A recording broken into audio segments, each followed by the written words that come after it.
الحمد لله وسعت رحمته وتعالت قدرته ما يكون من نجوى ثلاثة إلا هو رابعهم ولا خمسة إلا هو سادسهم ولا أدنى من ذلك ولا أكثر إلا هو معهم أشهد أن لا إله إلا الله وحده لا شريك له وأشهد أن محمدًا عبده ورسوله صلوات الله وسلامه عليك يا رسول الله وما كان الله ليعذبهم وأنت فيهم وما كان الله معذبهم وهم يستغفرون فقد بلغت الرسالة وأديت الأمانة ونصحت الأمة وجاهدت في سبيل الله حق الجهاد حتى أتاك اليقين وعلى آلك وأصحابك ومن اتبعك ومن اهتدى بهداك وسار على نهجك إلى يوم الدين أما بعد فمن آيات الله البينات قوله تبارك وتعالى يا أيها الذين آمنوا اتقوا الله ولتنظر نفس ما قدمت لغد واتقوا الله إن الله خبير بما تعملون وقال تعالى ولقد كتبنا في الزبور من بعد الذكر أن الأرض يرثها عبادي الصالحون. Maha suci Allah Subhanahu wa taala, pencipta alam raya, pengatur semua peristiwa. Tidak ada yang terjadi dimanapun kecuali sebatas yang Allah izinkan. Tidak ada yang terkena virus corona kecuali atas izin Allah. Tidak tersebar berita yang benar dan yang tidak benar kecuali atas izin Allah. Apa yang dirahasiakan Allah Subhanahu wa taala, sehingga di samping banyak berita yang sesuai realita, juga banyak berita yang tidak sesuai dengan realita tapi tersebar juga. Ada apa di balik itu? Allah memperlihatkan kepada dunia bahwa umat Islam walaupun ditakut-takuti terus, tapi pertemuan setiap hari Jumat tidak dapat dihalangi. Ketika ditutup beberapa masjid untuk sementara, kerinduan umat untuk berjamaah semakin meningkat. Dan negara yang pertama berani melakukan lockdown adalah negara yang dikenal sebagai negara tertinggal, sebagai negara yang disebut-sebut sebagai negara yang sering pecah belah atau peperangan. Tapi mereka ternyata yang paling berani untuk melakukan lockdown dan dijamin rakyatnya.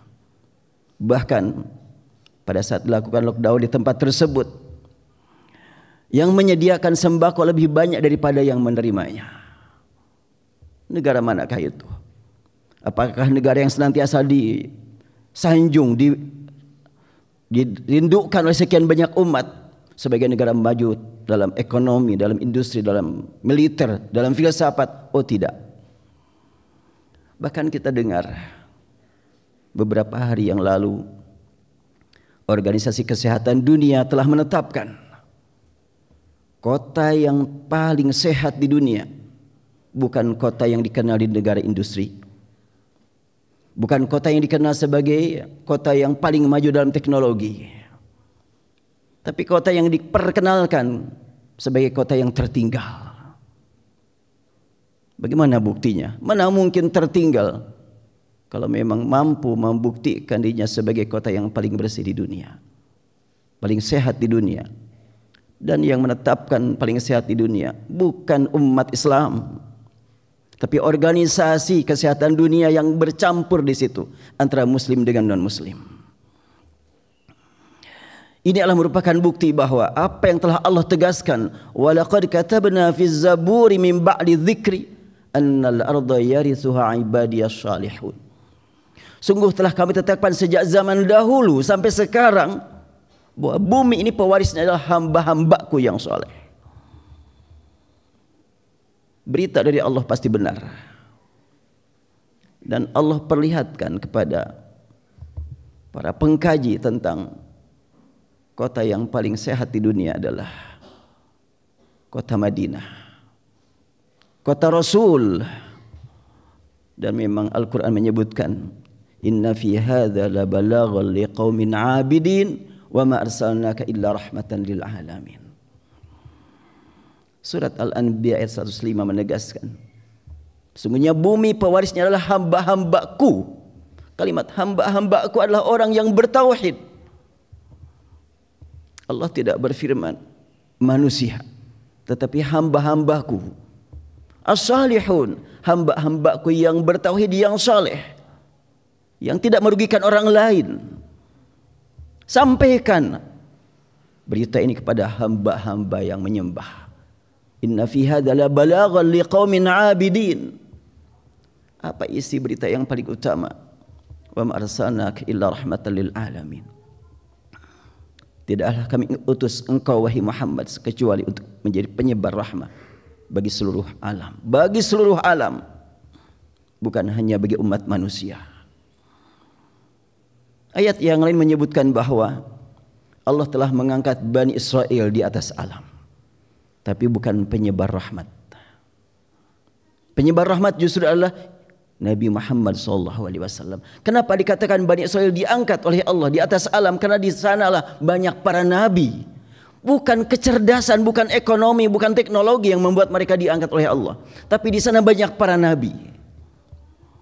Tapi nabi yang menyebarkan rahmat adalah nabi terakhir. Wa ma arsalnaka illa rahmatan lil alamin. Dengan berita bahwa kota Madinah adalah kota yang paling sehat. Kesehatan dalam segi apa? Kesehatan lahir dan batin. Kalaulah di beberapa negara yang lain dikenal sebagai negara yang paling teratur tata kotanya, maju teknologinya, tapi banyak di kota-kota tersebut yang terkena depresi, terkena stres, bahkan bunuh diri. Bahkan mungkin jamaah pernah mengunjungi satu kota yang dikenal sebagai pusat untuk agama tertentu, tapi diingatkan terus, hati-hati di sini, hati-hati di sini. Malingnya cerdas-cerdas, pintar-pintar. Bagaimana di kota Madinah? Pada musim panas kita datang ke kota Madinah, sholat di luar Masjid Nabawi. Keluar dari masjid banyak mobil-mobil mewah di jalan. Yang hidup ber-AC, orangnya masih di masjid. Tidak ada yang maling.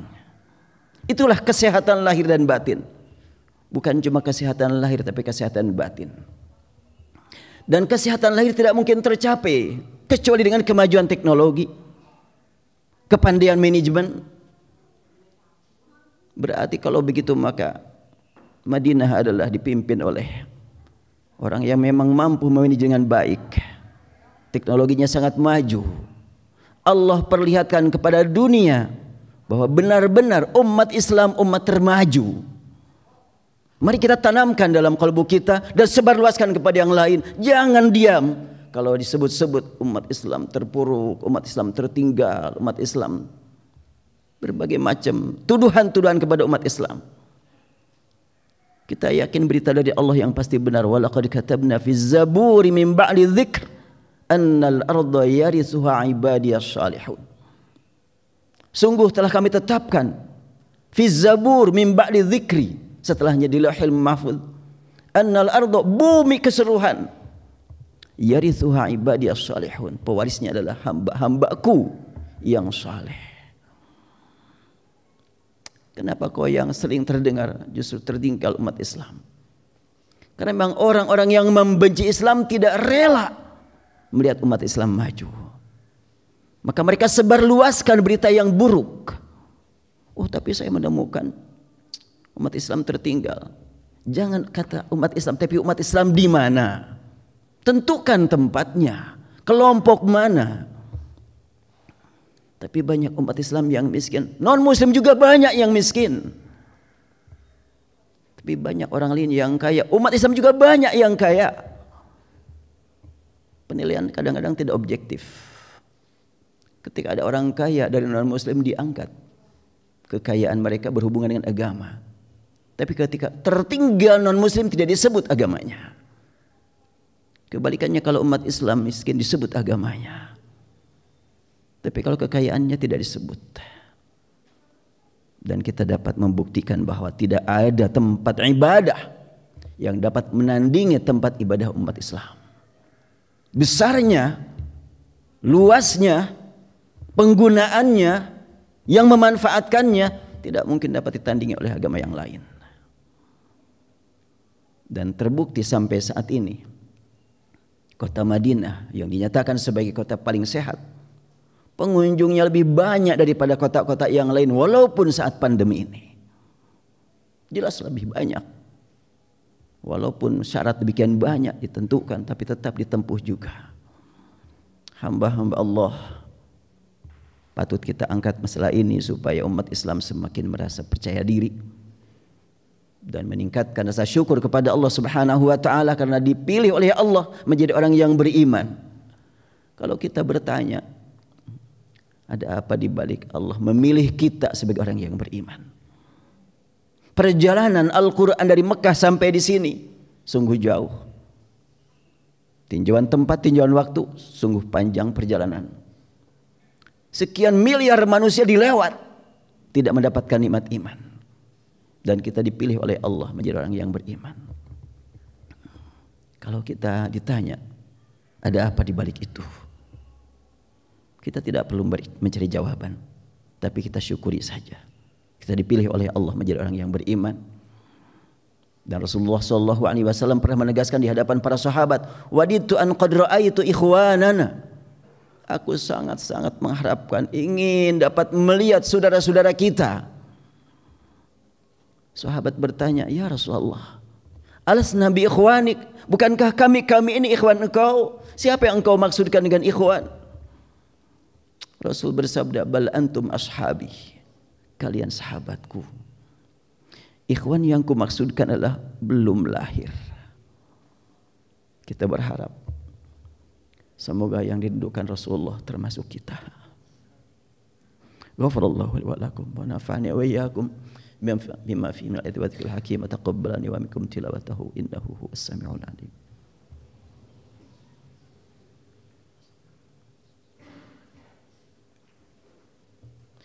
Alhamdulillahi rabbil alamin hamdan yuafi ni'amahu yukafi mazidah.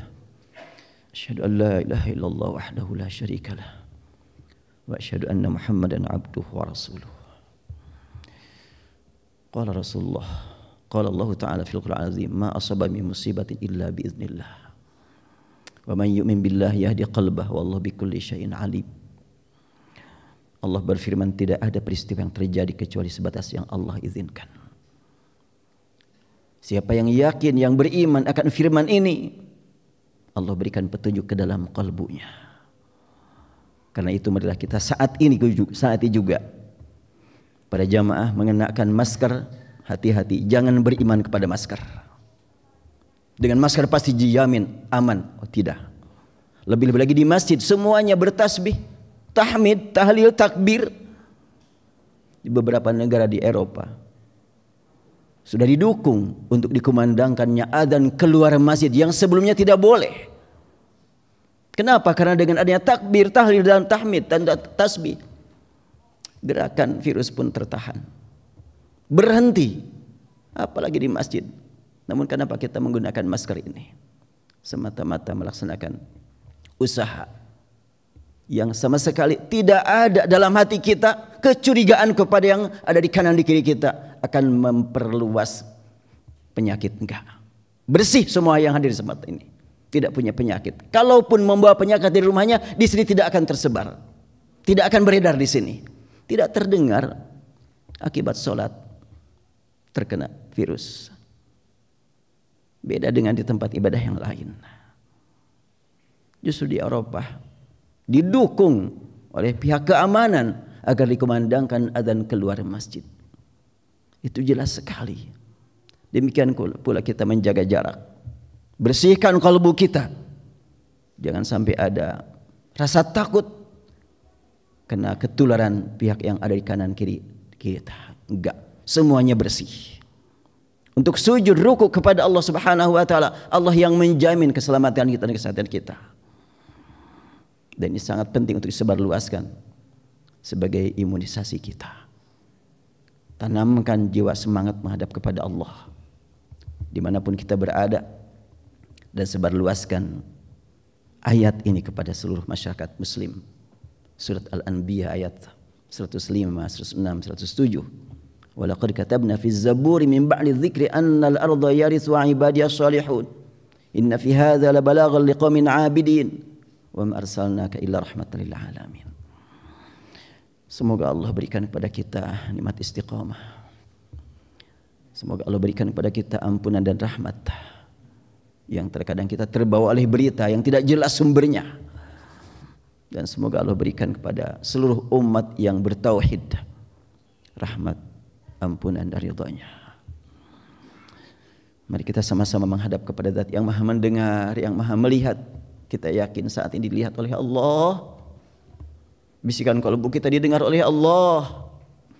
Dan hanya Allah yang Maha tahu sampai kapan kita dapat sujud, dapat ruku, dapat bertasbih, memujinya.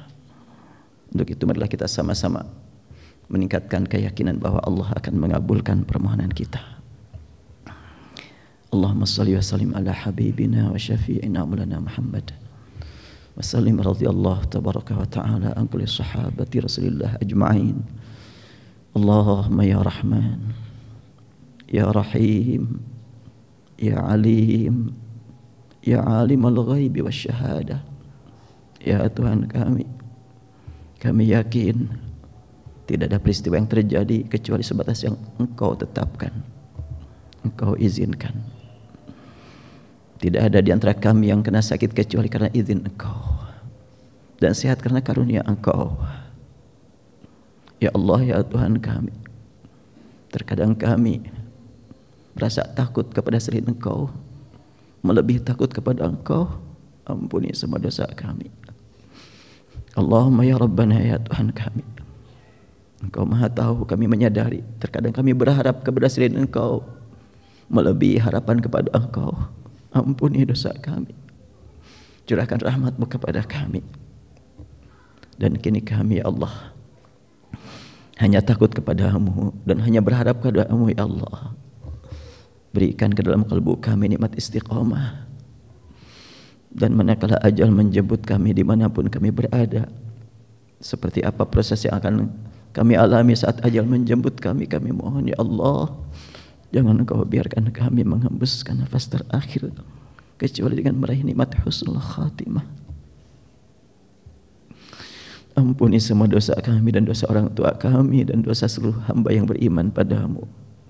Allahumma ighfir lil muslimin wal muslimat, Allahumma ighfir lil mu'minin wal mu'minat al ahya'i minhum wal amwat, innaka sami'ud du'a. Rabbana atina fid dunya hasanah wa fil akhirati hasanatan wa qina adzaban nar. Subhana rabbika rabbil izzati amma yasifun wa salamun alal mursalin walhamdulillahi rabbil alamin. Inna Allah ya'muru bil 'adli wal ihsani wa ita'i dzil qurba wa yanha 'anil fahsya'i wal munkari wal baghi ya'izukum la'allakum tadhakkarun. Wa la dzikrullahi akbar. Astaghfirullah li wa lakum.